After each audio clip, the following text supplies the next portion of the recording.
नमस्कार साथियों। राजस्थान की लोक देवियाँ अपने चल रहे हैं और राजस्थान की लोक देवियों में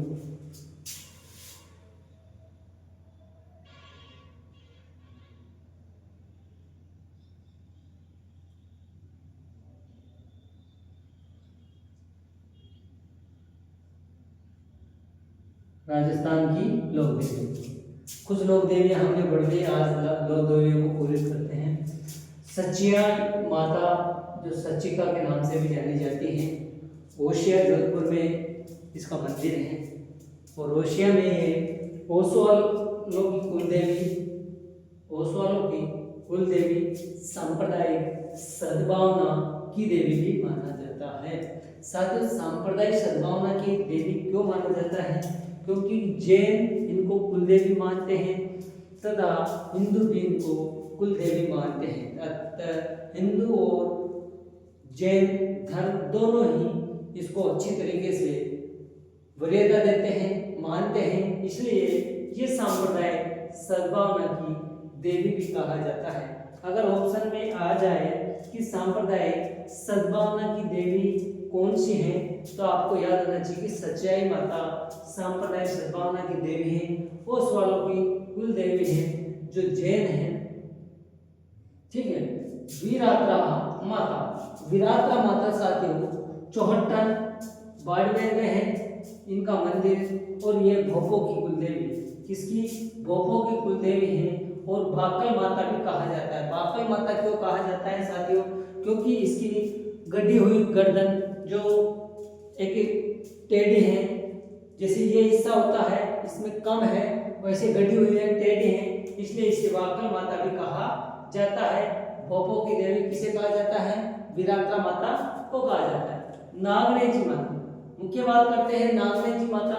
शासन नगना जो बालोतरा में है वहां पर इनका मंदिर है, शानदार मंदिर है। मारवाड़ के राठौड़ों की कुल देवी किसकी है? मारवाड़ के राठौड़ों की, मारवाड़ के राठौड़ों की कुल देवी है। और कल्लाजी जो राठौड़ थे, वीर कल्लाजी राठौड़, उनकी भी कुल देवी माना गया है। कल्लाजी राठौड़ इनको अपनी कुल देवी मानते थे। किसको मानते थे? नागनेची माता को। मारवाड़ों के राठौड़ों की कुल देवी भी किसे कहते हैं? नागनेची माता को। साथ ही इसकी मूर्ति यह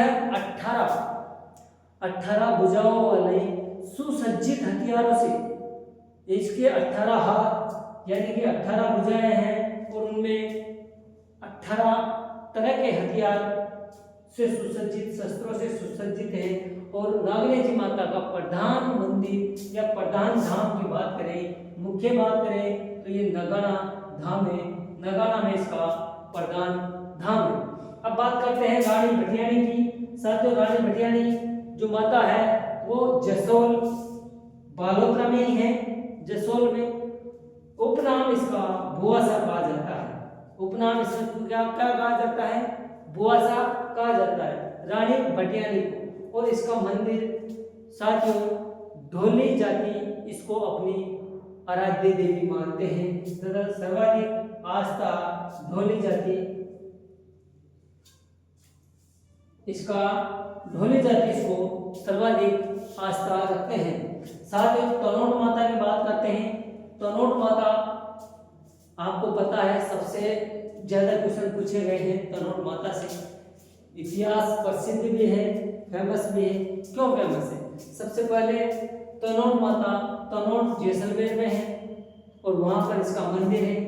थार की देवी कहा जाता है, थार की वैष्णो देवी कहा जाता है, सेना की देवी कहा जाता है। साथियों इसकी पूजा बीएसएफ के जवान आज भी करते हैं। थार की वैष्णो देवी, सेना की देवी, इसकी पूजा बीएसएफ के जवान, सेना की देवी कहा जाता है। और इसके मंदिर को रुमाल वाला मंदिर भी कहा जाता है। क्या कहा जाता है? रुमाल वाला मंदिर। अगर एग्जाम में पूछ लिया जाए कि रुमाल वाला मंदिर किस देवी का है या किस देवी के मंदिर को रुमाल वाला मंदिर कहा जाता है, तो ये है कि कौन सी है? तनोट माता।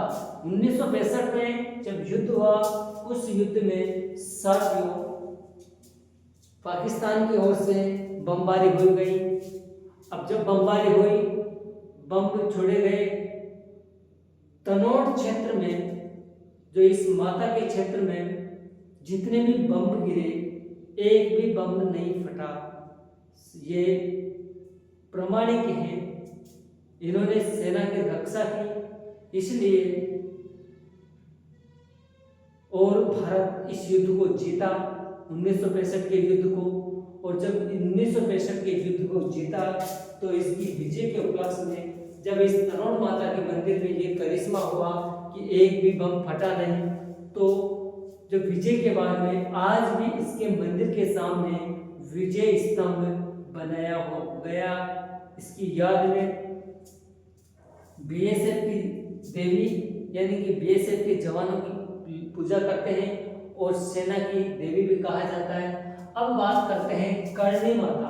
साथियों, करणी माता की बात करते हैं। करणी माता देशनोक बीकानेर में है, सबको पता है, नहीं है तो एग्जाम में पूछे गए हैं कि इसमें इस मंदिर में सफेद जो है जिन्हें क्या कहा गया है, काबा कहा गया है।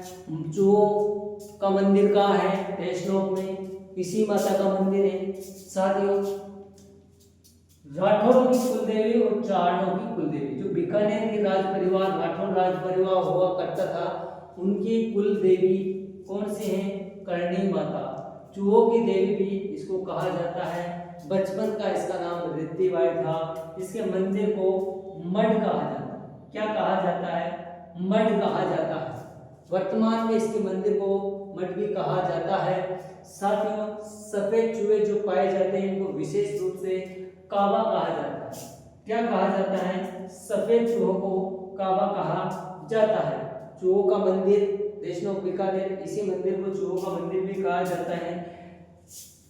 करणी माता को जगत माता का अवतार भी कहा जाता है। क्या कहा जाता है, जगत माता का अवतार भी कहा जाता है। तो साथियों, आपके राजस्थान की भर्तियों में जो कला संस्कृति में देवी और देवता है, ये हमने जो मुख्य हैं जहाँ से क्वेश्चन पूछे जाते हैं उनका अध्ययन किया। आशा करता हूँ अच्छा लगा होगा।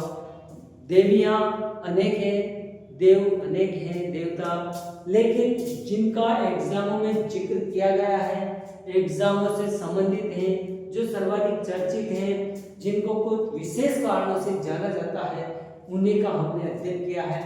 जैसे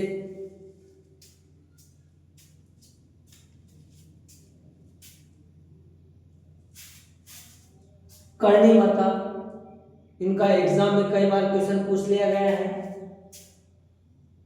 तनोट माता, इसका भी क्वेश्चन पूछ लिया गया है। तो मतलब जो एग्जाम में पूछे गए उन्हीं को हमने यहाँ पर लिखा है आपके लिए और उन्हीं का अध्ययन किया है। आज के लिए इतना ही, धन्यवाद।